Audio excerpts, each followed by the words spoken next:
અમદાવાદ ગ્રામ્ય એસઓજીની મોટી કાર્યવાહી ગેરકાયદેસર દેશી બનાવટની બંદૂક સાથે એક આરોપીને ઝડપ્યો.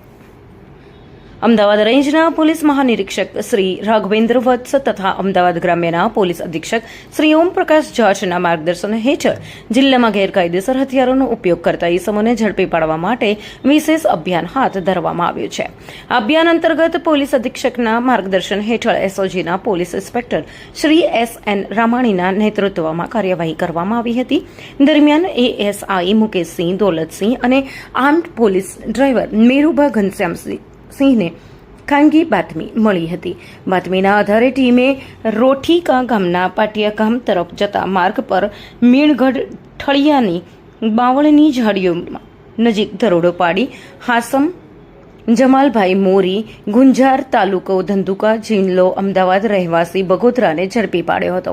તપાસ દરમિયાન આરોપીના કબજામાંથી અંદાજિત ₹5,000ની કિંમતની એક દેશી બનાવટની જામગરી બંદૂક મળી આવી હતી, જેને પોલીસે કબજે કરી લીધી હતી. આ મામલે બગોદરા પોલીસ સ્ટેશનમાં ગુનો નોંધીને આર્મ એક્ટ 1959ની કલમ 25(1)(b) મુજબ ગુનો નોંધવામાં આવ્યો. પોલીસે આરોપીની ધરપકડ કરી વધુ તપાસ હાથ ધરી છે. રિપોર્ટર ઇદ્રીશ ધોળકા. हम दिखाएंगे सच्चाई की खबर चैनल को लाइक कीजिए, सब्सक्राइब कीजिए और हमारे साथ जुड़े रहिए. हम दिखाएंगे आपको सच्चाई की खबर.